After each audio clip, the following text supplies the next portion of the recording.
All right, Debbie. Yeah, Right. thank you for coming on the show. Obviously, I saw you, with Ant, and Ant's like a good friend of mine, and I'm doing projects with him. Great chat you had with him. Just for our audience, though, like, do you want to just mention your background as as an NHS nurse, and also your other involvements as an advisor and stuff like that, and then let's get into it. Let's open the whole thing Yeah, up, unravel it all. Yeah. let's do it. Let's do it. Well, for those people that don't know who I am, I'm a gobby granny first and foremost. But I'm an old school, retired, state registered nurse, as people used to know them. Nurses with uniforms and badges and Mm. doing proper basic nursing care, which is the most important. Trained back in 1976 at the Royal Free, and I did theatre and I did all sorts of experience, and I was a ward sister. And then, like everything, life takes over, and I had kids and all the rest of it. But I did become a government advisor on the autism program board at the Department of Health for 5 years, which was a very interesting tokenistic experience, I must say, because I actually thought I was going to be able to make a difference and get my voice heard because I was in the middle of a government board and overseen by the Secretary of State. But actually, we were just there as a tokenistic, and all of our words were falling pretty much on deaf ears. So it was an interesting experience. And since then, my speciality really has been autism spectrum conditions. And then when the whole pandemic started, um, I suddenly, like light bulb moment, and my son just happened to drop a little light bulb moment in, and everything has just followed on from then. And I've hit the ground running as to seeing what is going on really. Listening to a lot of different stories and carrying a lot of tin hats, but one by one, my tin hats seem to be falling off, and I'm getting rid of them because what we all said was going to happen 4 or 5 years ago is actually happening now in real time. So Mm.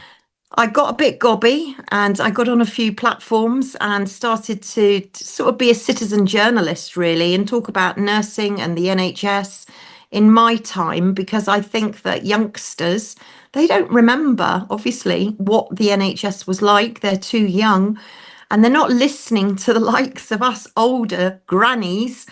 and old school nurses who do know what the NHS should be like and do know what this country should be like and do understand what the feeling of relative freedom is. So I got on my high horse and I've started to dig and dig down rabbit holes and got lost down many of them. Oh wow, fantastic. Let's talk about those rabbit holes. But I'm just interested, what did your son say that kind of was the awakening moment? Well, he was getting really teasy with me because I fell for it hook, line, and sinker for the first couple of weeks, Mm. just for the first couple of weeks. And he wanted to go out. And I went, no way, you can't go out. You're putting me at risk. Oh my goodness. And he looked at me and he said, Mum, I think it was 99.8% of people are getting better from this C word. And I went, what? And he said, just check it out, Mum. 99.8% of people are getting better. And as I started to look at it, I thought, oh, wow, and then I saw one lie Mm. and then another, and I literally hit the ground running and then started questioning everything. But it was difficult for me. And as I told our great friend Ant, I've been trained in an allopathic setting. I've been trained in pharmaceuticals. As a nurse, that's Mm. what we do. So I've had to not just learn everything new from scratch and look at things from a completely set of different eyes, but I've had to unpick everything that I learned as well over all of these years. So it's been a bit of a journey.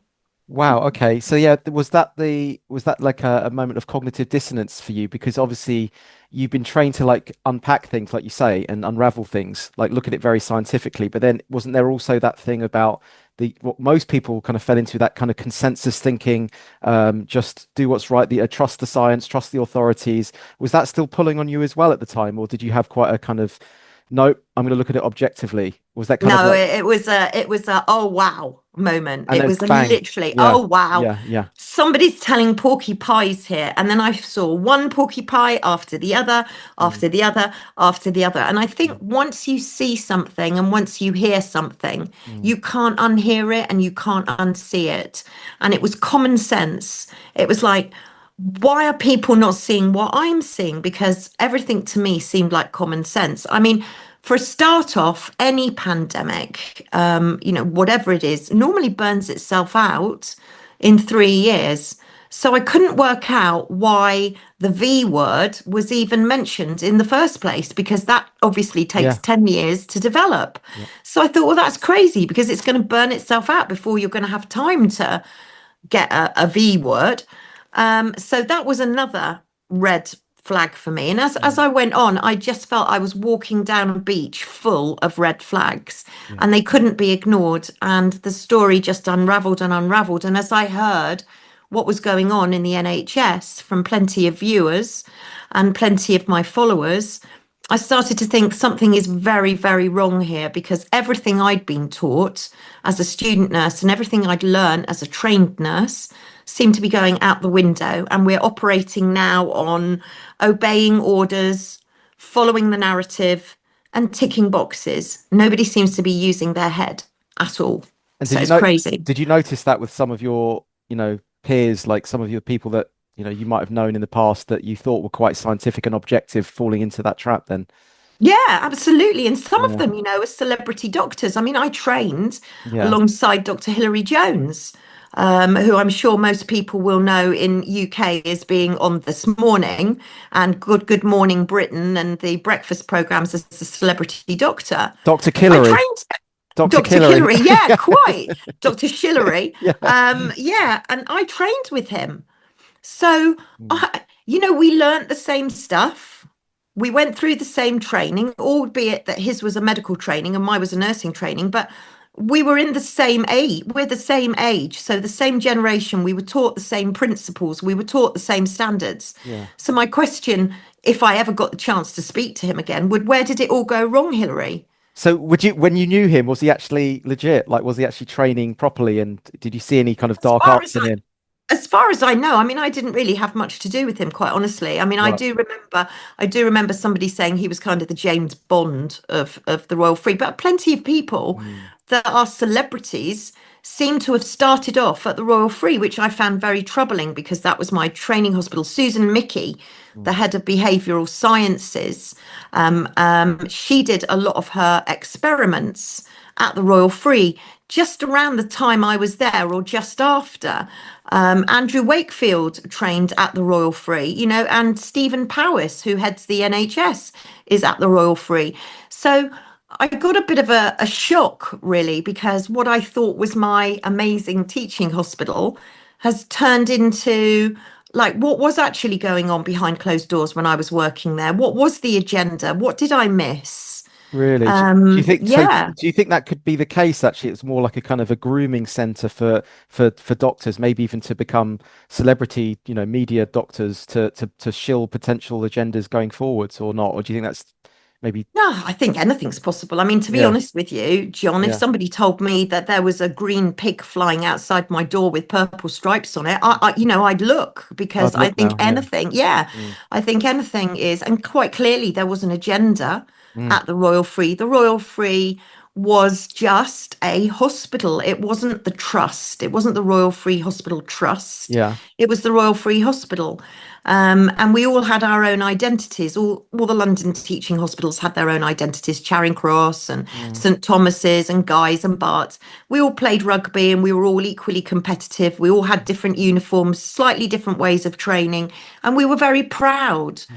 of the fact that we were, training to be, that was our vocation. Mm. So did I see anything while I was there? No, I didn't. No. No, no, because I was so Mm. excited to be a student nurse. I wasn't looking for it. No, I guess yeah, you're not tuned into it because you just believe that it's this, like amazing institution is going to really, coming from that lens, rather than if you were tuned in, maybe you might have noticed things, but you just don't, do you? You just don't expect it. No, No, I no, was there no, to look after no. patients. I was just there to look after patients because I wanted Yeah, to. yeah. Nobody pushed me into being a nurse. And as I explained to Ant, Mm. becoming a nurse in my day was difficult. There was, for my set, there were 70 places and there were 400 applicants.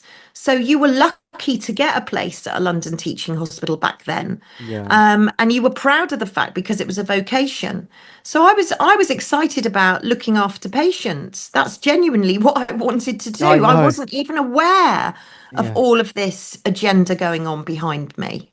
What? Yeah. And so, like, why would you say like so? A lot of these doctors, especially during the COVID times, they came out and they were supporting this agenda. And like for me, I mean, as soon as it happened, right, the lockdowns happened, I went straight down to Speaker's Corner, Well and done. I stood on I've never done it before. I stood on a not a soapbox, but you know what I mean, like a step ladder, and I basically said, guys, this is what's going to happen. They're going to create a load of fear. They're going to make you wear the mask because it's a visual representation of it's like a visual reminder that we're in fear. Don't fall for it. Make sure you don't wear the mask. Doesn't work anyway. I'm not sure I'm even contagion, but we don't have to go there. And I said, look, they're going to rush out a thing in the arm in a few months. And when that happens, do not take it. And I was doing this in early 2000 and, yeah, 2020 when the lockdowns happened. Yeah. And so how is it that I knew that? And then you've got these doctors that are then pushing the thing in the arm. And like, what do you think about those doctors that were clearly shilling for it? And do you think they've Well, just been bought out like your Killeries, your Dr. Killeries, It's just money. money. Yeah. Money Yeah. and also, when I was training and when doctors were training in my day, Yeah. we all used our heads, common sense, Yeah. but now you have to follow tick boxes, so you have to follow guidance, so nobody's questioning anything. Everybody's just Oh, doing as they're told. So if they're told to give somebody midazolam and morphine for yeah. end of life care, that is the protocol, that is the nice guideline, that is the clinical criteria for whatever you do. So they just follow orders. So they just tick boxes. I was interested Mm. in watching a doctor the other day, a cardiologist who had a patient who'd had two or three cardiac arrests. And it all had to go. He was a young patient with a very, very devoted family. And there was a multidisciplinary team meeting where they were going to decide the patient's future and what they should do. And this cardiologist recommended that the patient have an implantable defibrillator so that if, God forbid, they were to have another cardiac arrest, hopefully that defibrillator that was implanted into them would kick in and save their life.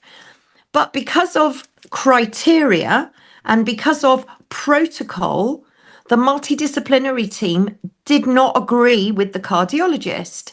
So when the cardiologist got a call a few days later from the coroner to ask if they felt that there were any circumstances that they were concerned surrounding this patient's death, the cardiologist turned around and said, they didn't believe me, and now the patient's dead. How was I wrong? How was I wrong? So you do have doctors and you do have nurses that are standing up and they are challenging the narrative. But because of the procedure and because of this multidisciplinary team, people are getting ignored.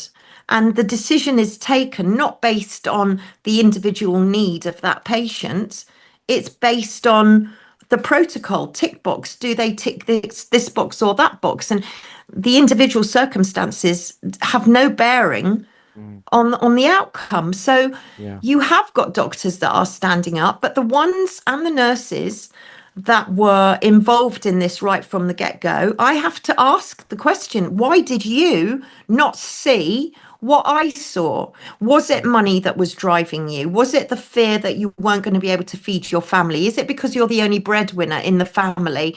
Is it because you're sick? A lot of these nurses and doctors, they were forced into taking the and they're sick and they're stressed and they've got mental health illness and a lot of them have retired, they've left.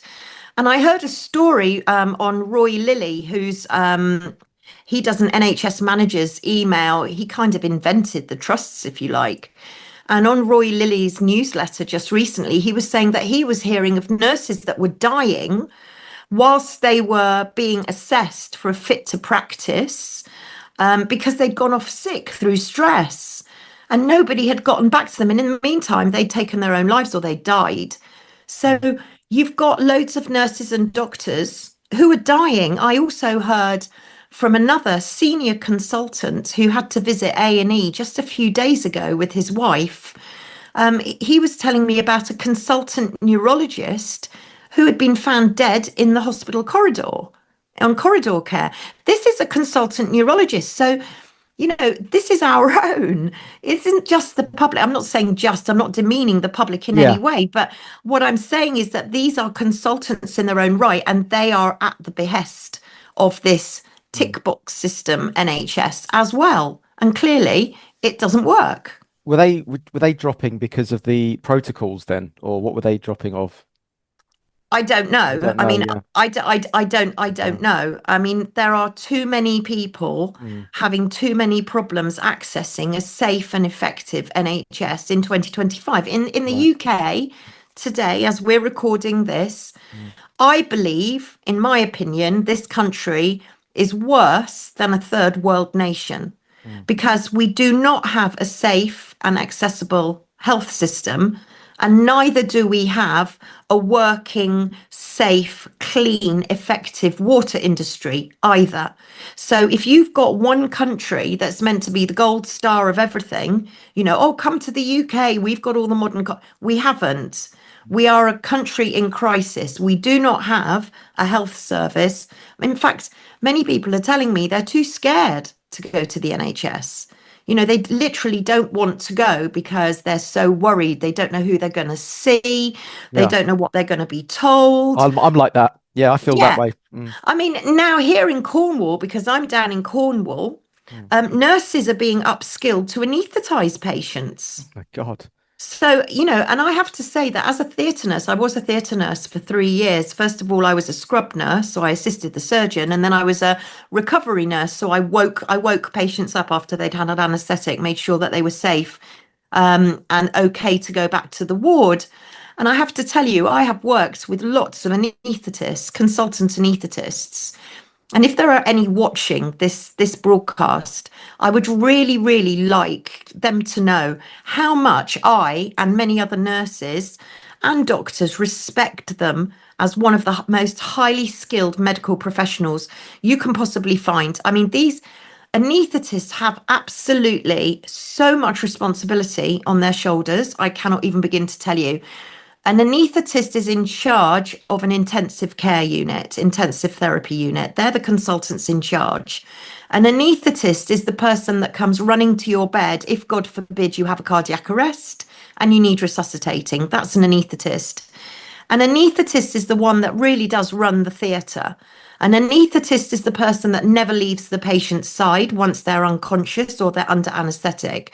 They never leave the patient's side because things happen very quickly in an operating theatre.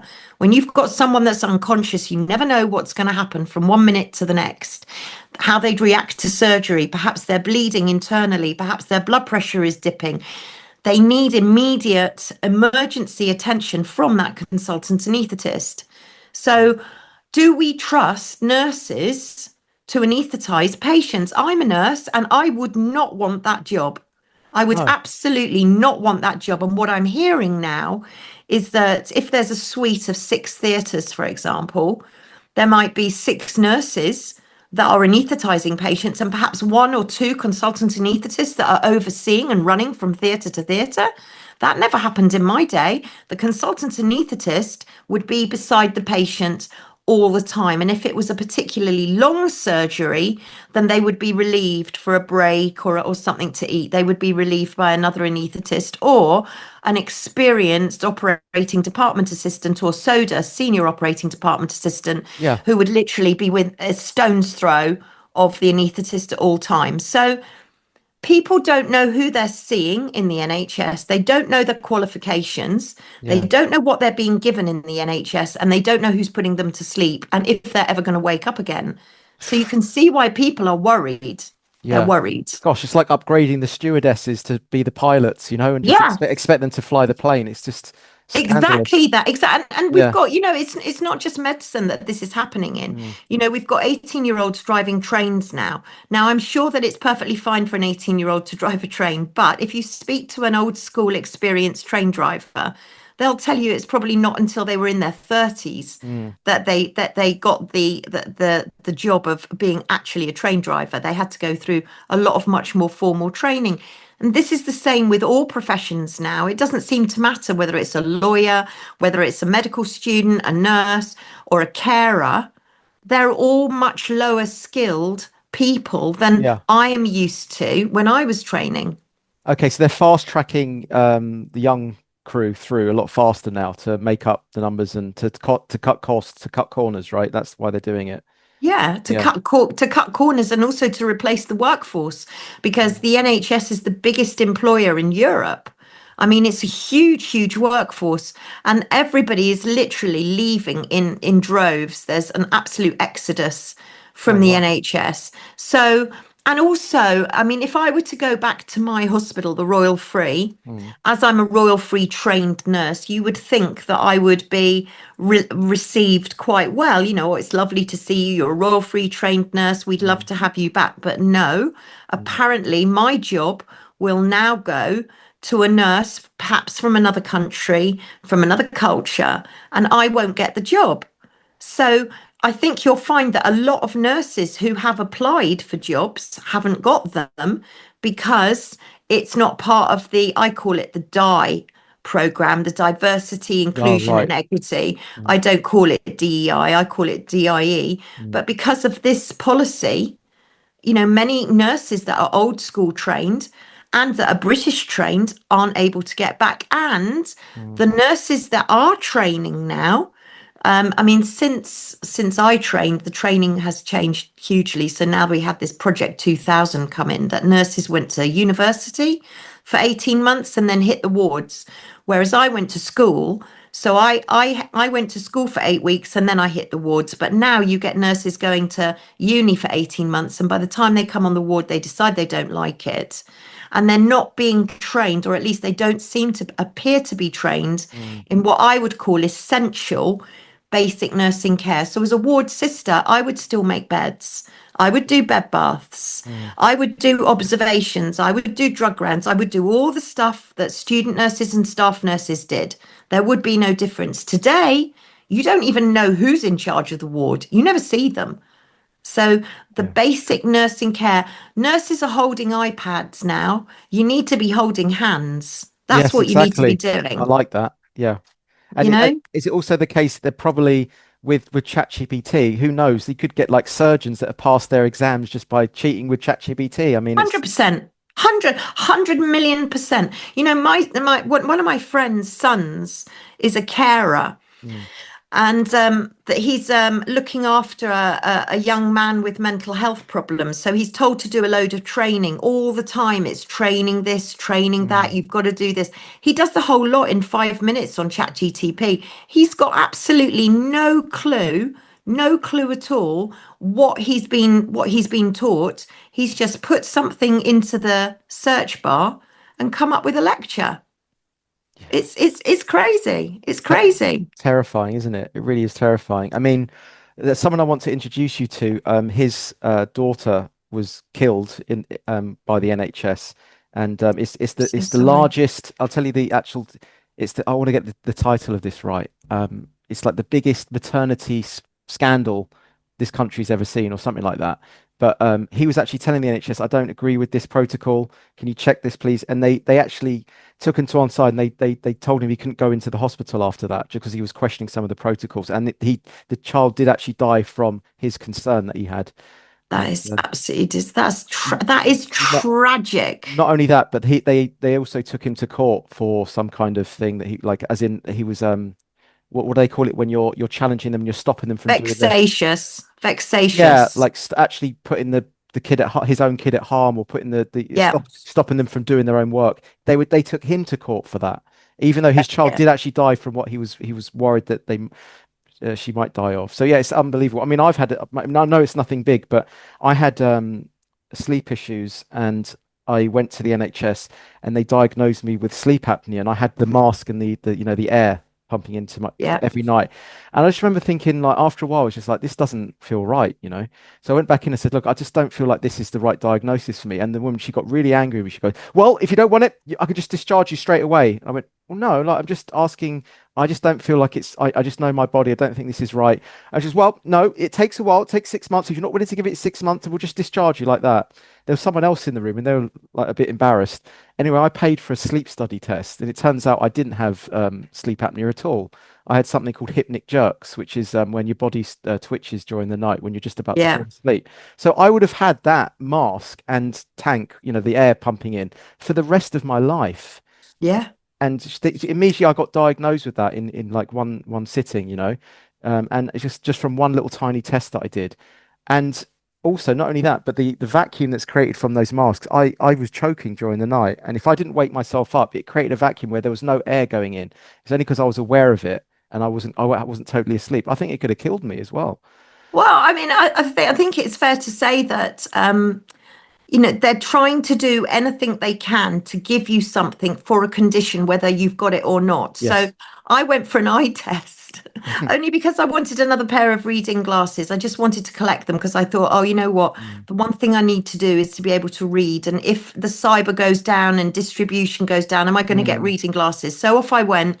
And I didn't want the deep dive into I just wanted another pair of reading glasses. It was pretty simple. So I think it was an optometrist. I don't think I actually saw an optician as you usually did. And she said to me, any medical problems? I went, no. And she went, oh, any history of eye problems in your family? I mm, went, no. Any history of high blood pressure? No. Are you on any medication? No. Are you allergic to anything? No. Oh, mm, so you're healthy? I went, yes. mm. And you know what? It was like she was disappointed. Yeah. She was gutted. She was Yeah. absolutely gutted. But another friend of mine who is on the autism spectrum and is what we would call in the autism world high function. I don't like the term high function, but there was no learning disability associated with it. And she's as switched on as all of us. She's very, very switched on.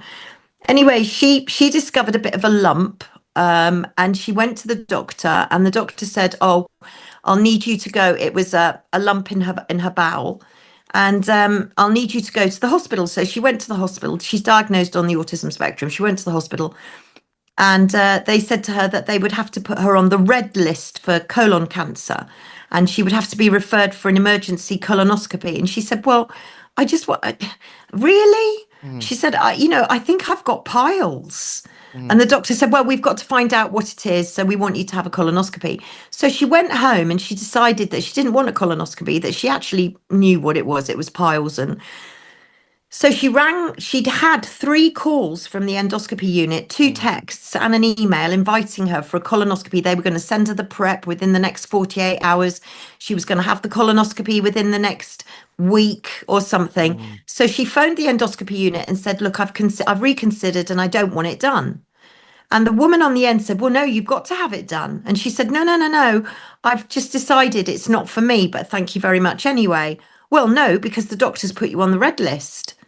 And Oh, she said, wow. "Well, no, I've decided." Oh, no, no, no. She said, I'm afraid, I'm going to have to refer this to my manager.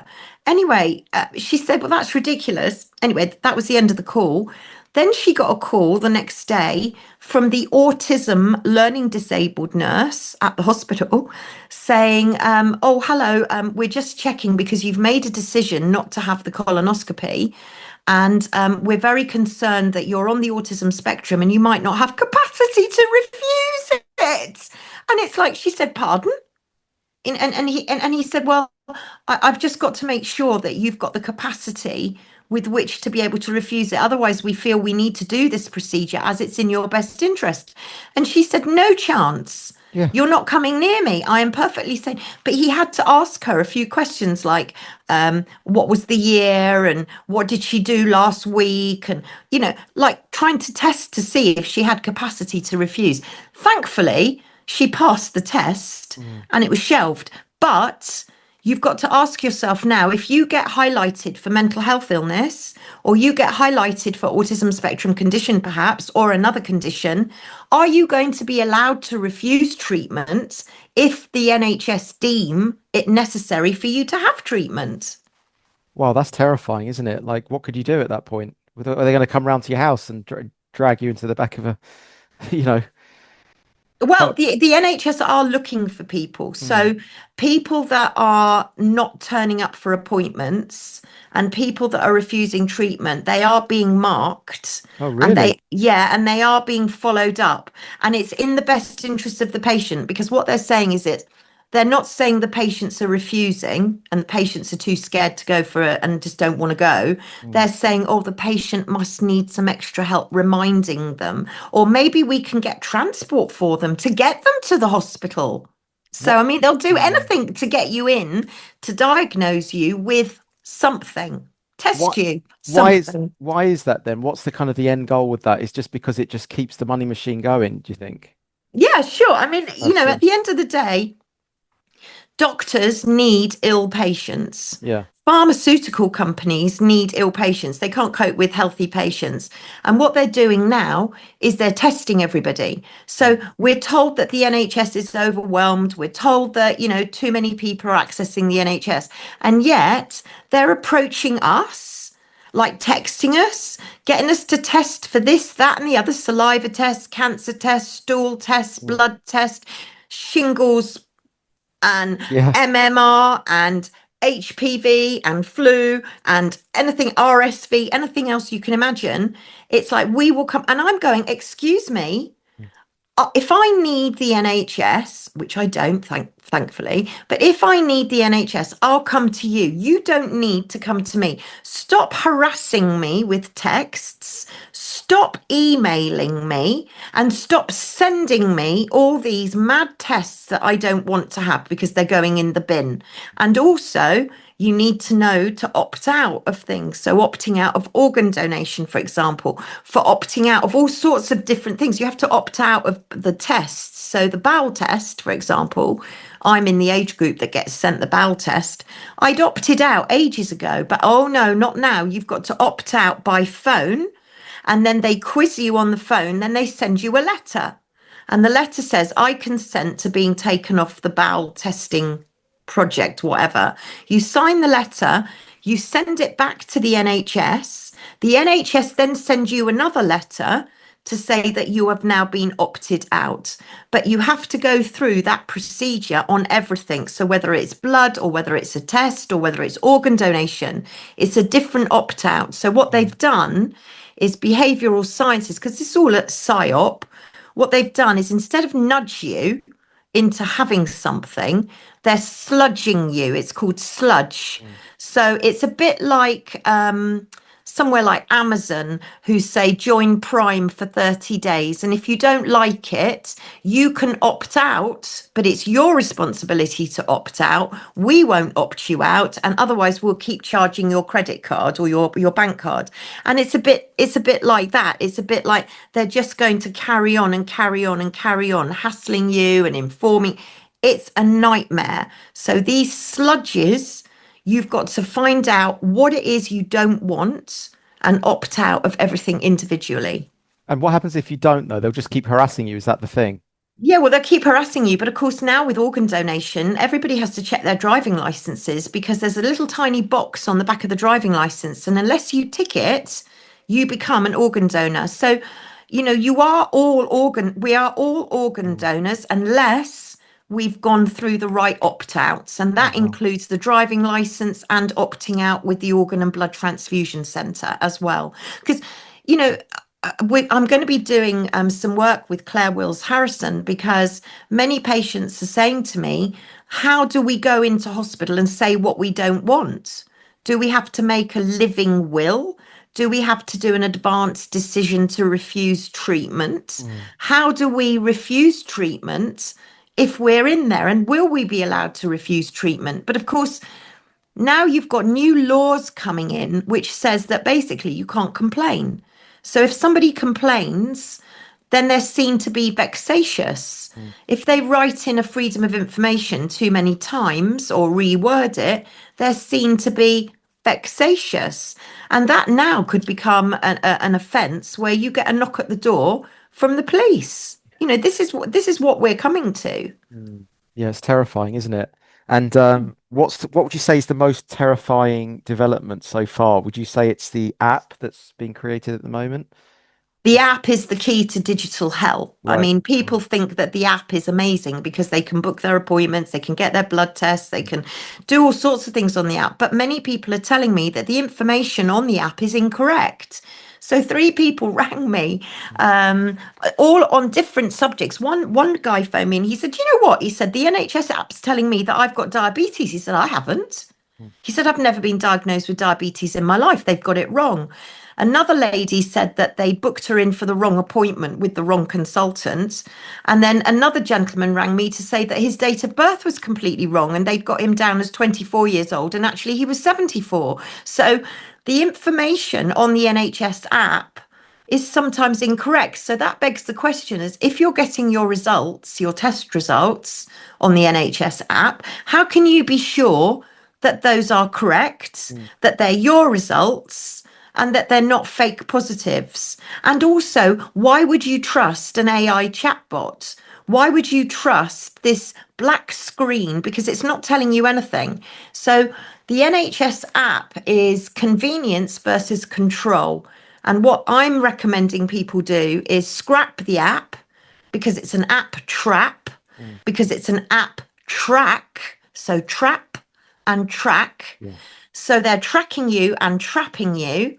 And soon it will become that you cannot access anything in the health service, if you want to call it a health service, Mm, unless you do it through the app. So people are going to the GP trying to get a prescription. Do it through the app. They're being told to do it through the app. They're going to the chemist to pick up their prescription. Then they're being told, are you using the app? Now they're actually employing a whole workforce to go around to care homes, to elderly people, to people that don't have the app or are not terribly tech savvy. mm, They're going around to train people how to use the app. But the app is giving up all of your control. It means the state have got your data, and that data is being handled by a company called Palantir. And Palantir, you're talking of a private company, Mossad, CIA, Palantir, Peter Thiel, PayPal, all of your NHS data, where is it going? You mm, don't know. Is it going to Mossad? Is it going to the CIA? Where is it going? Who is seeing it? Who is accessing it? And mm, many people say to me, oh, I don't care who's got my data. Well, you should, because data is the new oil. And the NHS is the biggest employer in Europe. And therefore, since 1948, it's had the biggest database. It's got the biggest medical database in the world. Incredibly valuable. So the UK, the United Kingdom, because we don't do manufacturing, we don't produce any goods, we've become a service provider. And that service provider is you and me. And it's called life sciences. Now, the life is yours and the sciences is experiments. And when I speak to people about World War II and I mention Mengele, they all go, oh, experiments. And I go, yeah, but you just change the language. This is what we're talking about today is clinical trials. A mm. clinical trial is an experiment. So if we change the Yes. Yeah, language you're right. Bloody and we hell. Yeah, say, yeah, and if I yeah, say to you, hey, you yeah, know what, John, yeah. I need you to come on a clinical, on an experiment, you're going to say, no, thanks.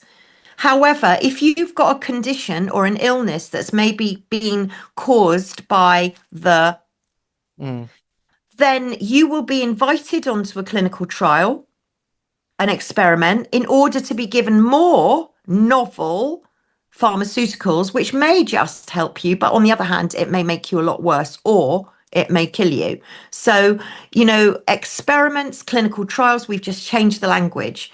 Do people want to go on experiments? No, they don't. In my day, students used to go on clinical trials. to make a They bit of used to be money. Yeah, yeah, make a bit of yeah, money. And yeah. some of them got very sick. Yes. There was a clinical trial way back where they all became very swollen and they blew up Oh, virtually. And it you was, know, you know what's crazy, Debbie? That okay, so my friend was doing it, okay, for a while, and he says you should do it. It's totally fine. You got nothing to worry about. He says, come and do it. Like I promise you, like that nothing's going to happen to you. You're just going to take this test drugs and all that kind of stuff. The one that I was going to do was the one where they're all their heads like went like that. That was actually it was around 2005, and I was yes, at. it was. And that was the one that I'd actually researched, and I nearly got, and that Whoa. was exactly the one that I was going to do. Isn't that mental? Whoa. Yeah, Well, you think about that. That was an experiment, but yeah, they called it a clinical trial. So by yeah, calling it a clinical trial, it's yeah, almost acceptable. It's like when they said lockdown. yeah. It wasn't lockdown at all. It was lock up. Yeah, exactly. And furlough. Furlough is a word that is used in the prison system. Mm, So when prisoners were going on community or weekend leave, it mm, was called furlough. mm. So everybody's going, oh, yeah, it's great. I'm on furlough. Actually, no, you're being treated like a prisoner who's been let out on good behavior, and you've been locked up, not locked down. So we've changed the language completely. Yeah. And even the definition of the V word, the V word's definition has changed now into a gene therapy. It's not a V at all, as we remember these things. Yeah. They're all novel, experimental solutions. And now you've got the UK as the biggest global. We are the lab rats, right? Mm. And we're the lab rats for America. We're a lab rats for Europe. Oh, right. Is We that are right? going to, yeah, yeah, yeah. I mean, Project Stargate, which is Larry Ellison Oracle, this is Trump and RFK Hmm. have okayed for cancer vaccines, mRNA cancer vaccines that are going to be designed in 48 hours by AI. So where are they going to be tested? Where do you think they're going to be? I mean, it's based in Texas, this Project Stargate, but where are all these cancer mRNA vaccines going to be tested? Well, here then, I'm guessing, or Ukraine or something. Yeah. Here, the Okay. UK, Yeah. here, the UK. Mm. And they're very proud of the fact that an America is watching the UK with great interest. And I did an interview actually with Dr. Ahmed Malik, and we showed the piece of footage where it was an American, it was like the equivalent of our Good Morning Britain, a magazine program in the morning, and you had a celebrity doctor on there, and she's going, we're really looking forward to seeing the results coming out of the UK for the Mm. cancer mRNA vaccine. So, we've got Moderna that have opened up a V manufacturing center with Jonathan Van Tam, who used to be the assistant chief medical officer, heading it. So we've got a lot of manufacturing going on. We've got Europe's biggest wet lab is going to be opened in Canary Wharf. So we've gone into the life sciences thing big time. And in the last few days, Keir Starmer, he signed a trade deal with Modi, India. And that's a very convenient partnership, Mm. don't you think? That India, which is known as the global pharmacy of the world, because they do all the manufacturing of pharmaceuticals, they've now got a partnership, a trade deal with us, Mm. because we're testing all those pharmaceuticals. So Keir's basically said, yeah, send it across, we'll test it on Why, our why, population. why us then? Why wouldn't they just pick like a third world country or something like that? Because we've got Oxford, we've got Cambridge, we've got London, we've got all of the academic facilities, we've got the Golden Triangle, I we've see. got Yeah. many universities, we've got scientists. We're meant to be the best because everybody looks to the UK. We've got the City of London as well. And we're an island. We're an island Mm. surrounded by water. We've got a very dense, multicultural Mm. population now. So there's lots of different laboratory rats that you can experiment on. And the NHS, as I've said, has got the biggest medical database in the world. So it's So all why set not up. here? Yeah, it's all set up Yeah. for it. Yeah, why not? The So NHS, that's what they set the yeah. NHS up for. People Wow. think that the NHS was set up in 1948 by Nye Bevan. Wrong. It wasn't. The NHS and the social welfare reform was all cooked up in 1942 in the middle of the Second World War by David Rockefeller and William Beveridge at the London School of Economics. And the whole plan was put into force then, and it was Nye Bevan in 1948 that launched it. So the NHS, which was set up the same year as Israel was given their status back as a country, it was all set up in 1948, and since 1948, they have been harvesting our data, leading us into a false sense of security, thinking that we've got this amazing health system. Well, I'll tell you something: the NHS, we are the only country in the world to have this model, and you have to ask yourself why. Why is it only us? Because if it was such a good model and if it was so fantastic, then loads of other countries would be copying it, right? But they're not. So since 1948, we have been accumulating data. We've been accumulating all sorts of medical information. And now we've got the biggest library database in the world. So of course the NHS is going to be the go-to. It's just like sitting there. All of this valuable information is just sitting there waiting to be picked off. So America want their bit. And you'll find that many GP surgeries in this country have been taken over by American practices. And we have a huge American US influence going on within our NHS and European as well. It's a big international organization. It's international. So we're the lab rats. Is that for just the jabs or for different No, for types of for everything. all drugs and yeah, okay. Everything. So Mm, the next big thing that I can see, and I've been banging on about E. yeah. coli for absolutely ages, E. coli. So we're going to be looking in this country, and antibiotics is going to be next as well. So we're going to look into antimicrobial resistance.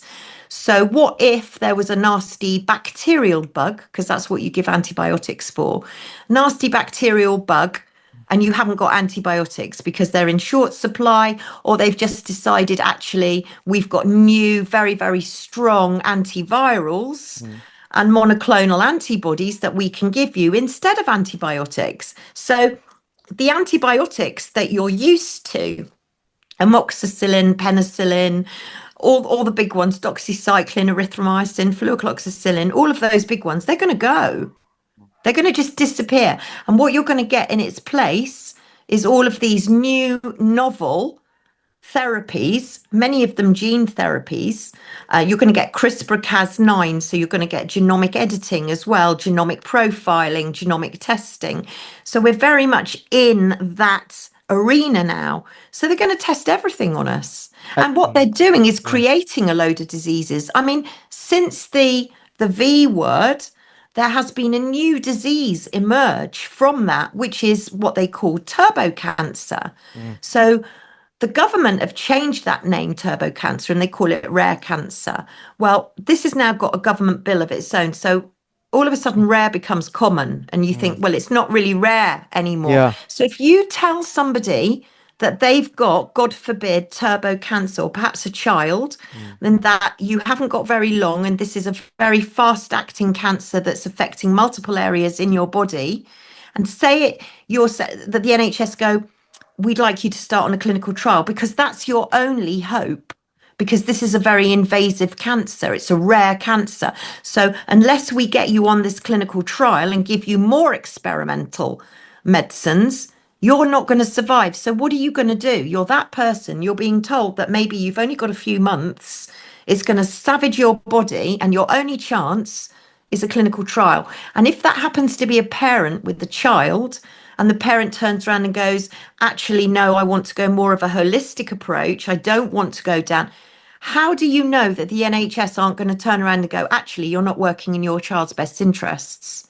So we're now going to make that child a ward of court, and we're going to make sure that that child goes on that clinical trial because it's their best hope. So are we going to be in a position where the NHS are literally forcing parents' hands to make sure that their child are rooted down their care and mm. not allow them to take them for alternative treatment? And that's what worries me. That's what worries me. Is that not already happening though to a certain degree? Yeah, it does happen. I mean, we've Mm, seen loads of stories of children that have been extremely ill and in hospital, and the parents have been fighting and fighting to take a child to a different country or for a mm, different therapy, and then they're told they're not. yeah. I also interviewed a mum, and it was the most devastating interview I've ever done. And it was called Ethan's Story. So if you page in Ethan's story, Mm, and a beautiful, beautiful, beautiful boy who had epilepsy and was having recurrent convulsions. And I mean, the story is absolutely horrific because mum had found a way of keeping Ethan calm so he wasn't fitting. She was using medical cannabis, but mhm. she was having to travel to get it in her backpack and smuggle it into the country because they wouldn't let him have it. And in the Oh end, God. he became so ill, they told her that she had to let him go. She had to let him go. And she said no, there was no way that she was going to let him die. And they pushed her and pushed her and pushed her. And she had to make that decision. And afterwards, they congratulated her. The doctor came in and said, congratulations, you made the right decision. And that was her decision that Mm, she was pushed into to end her son's life. And parents are being bullied and coerced into doing things with their children mm. that they know they don't want to. but the NHS are forcing their hand. And Yeah. it's a worrying time. I would not want to be a parent with a young child. The things that are happening in the Mm, NHS today, I am absolutely rocked, shocked mm, mm, over, really am, because none of what is happening today in the NHS would have ever have happened mm. on my watch. And as we're recording this, I'm sure that there are other nurses and old school doctors that are Yeah. watching that would agree with me because we cared. We Yeah. cared and we held patients' hands. We were observers. So you go back to your analogy of the pilot. We're the co-pilot. We're not the Mm, pilot. The doctor's the pilot. The doctor tells us mm, what to do. We follow their instructions and we observe mm, the patients when the doctors aren't around. So we're watching the patient all the time. We're watching how they are, how they're breathing. We're monitoring their mm, observations by feeling their pulse for rate, rhythm, and volume, which a machine won't do. We're taking their blood pressure. We're standing by their bed. We're talking to them. We're feeling them. We're watching them. Are they hot? Are they cold? Are they hydrated? Are they dehydrated? Are they happy? Are they sad? Are they worried? Are they anxious? Are they awake? Are they asleep? Is their skin color good?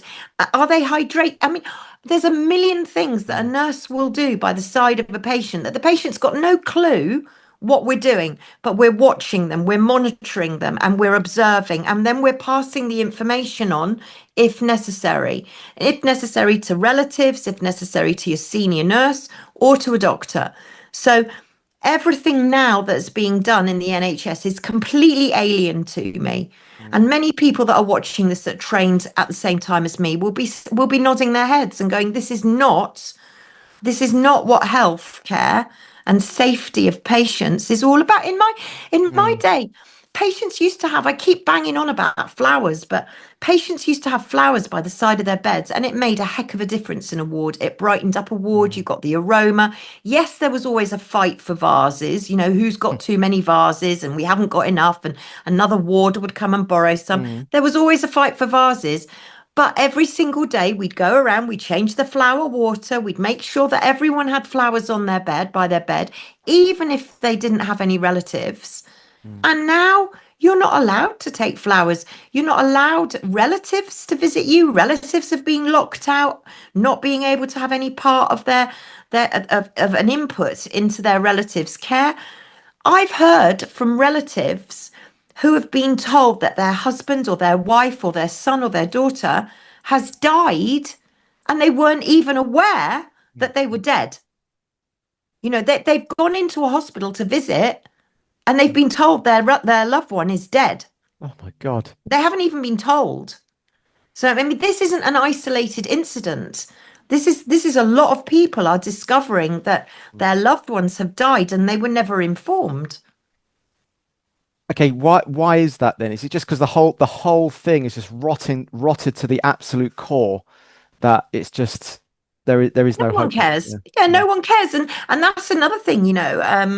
There's been I didn't know this because in my day, if somebody died, it would be a doctor to certify and confirm the death. But not now. Anybody can do it. A relative can confirm and certify death. Mm. A paramedic can. A healthcare assistant can. A nurse can. Well, I'm sorry, but I'm not going to be certifying or confirming anybody's death because it's a very, very important job to do. Mm. And Ant actually asked me, he said, do you think people are going to the mortuary alive? And I don't know. Oh my God, that's mad. I Yeah. don't know because so Mm. many people have been given midazolam and morphine. So many people have been put in state of, excuse me, coma that I don't know. But, I was always under the impression that a doctor would have to confirm and certify you dead. But no, that's not the case now. That is wild. Can you And imagine it, that? it, Oh it my it is, God. it is. But then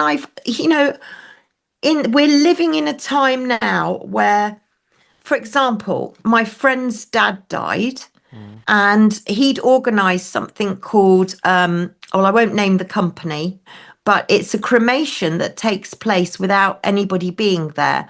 So the patient dies maybe Mm. at home.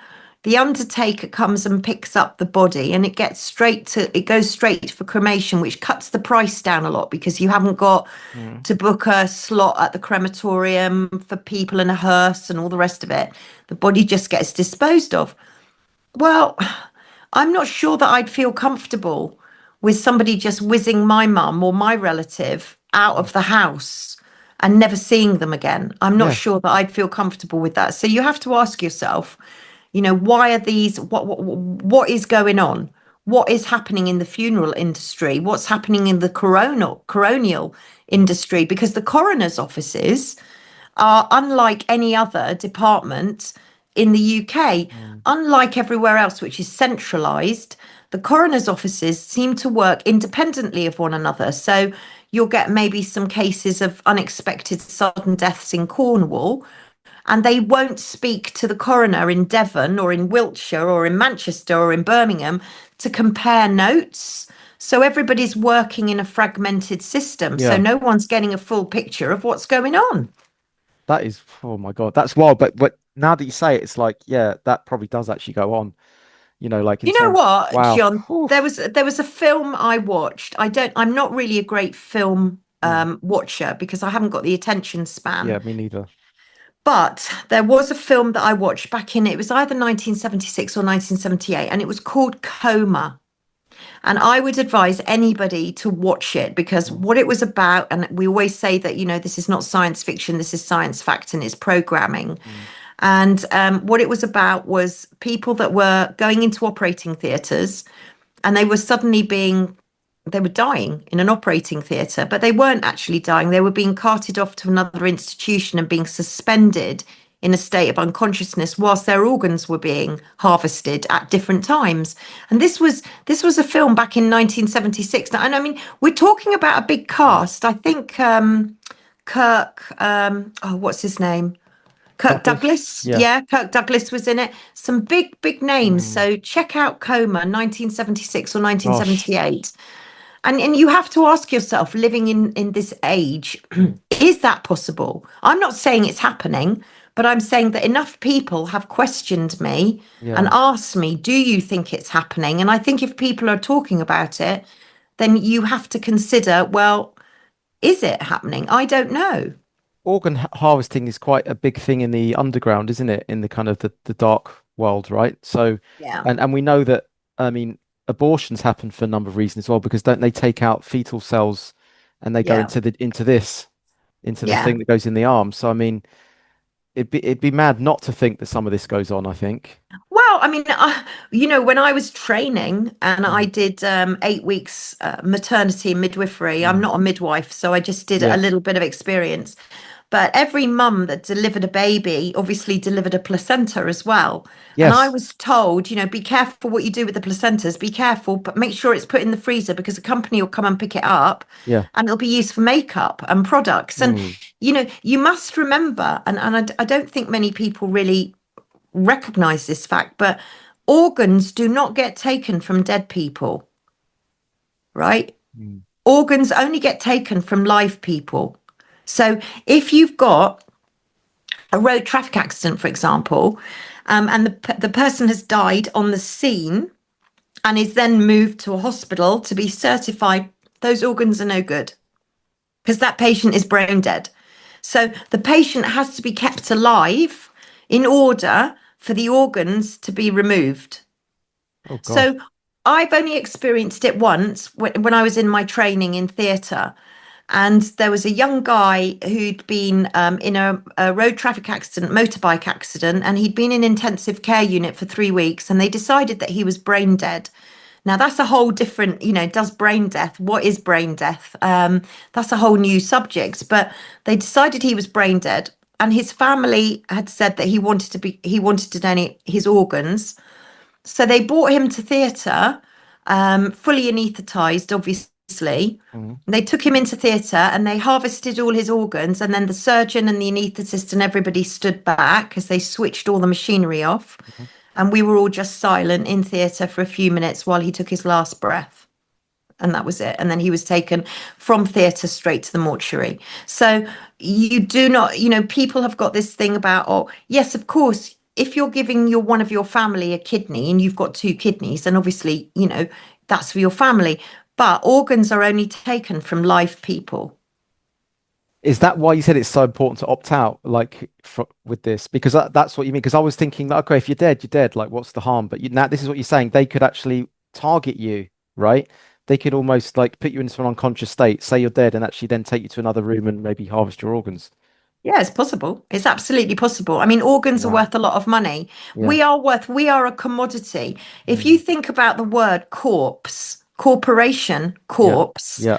we're a commodity when we're dead. But these organ donations never take place on dead people. It's Oh, always people that are alive. wow. That's got me thinking. Bloody hell. Terrifying.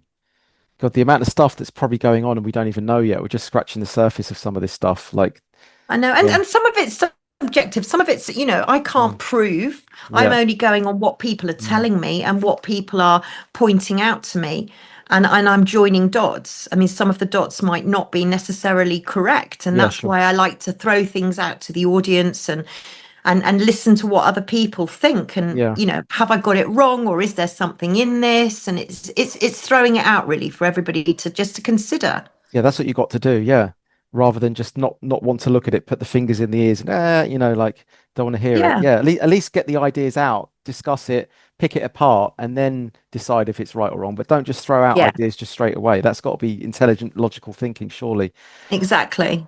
By the way, Debbie, thank you so much for, talking to me. Felt like we could talk I know we could. forever. And you know what? The one thing that I will say before we Yeah. we finish Yeah. perhaps is that I woke up this morning and thought I was living in China. And I'll tell you for why very Yeah. quickly, in that the UK government have just announced that there are going to be mobile greengrocers knocking on your door if you're living in Liverpool, Mm, knocking on your door offering you fresh fruit and veg. I'm not sure what quality, but look mm, up Queen of Greens. That's the company that's going to be doing it.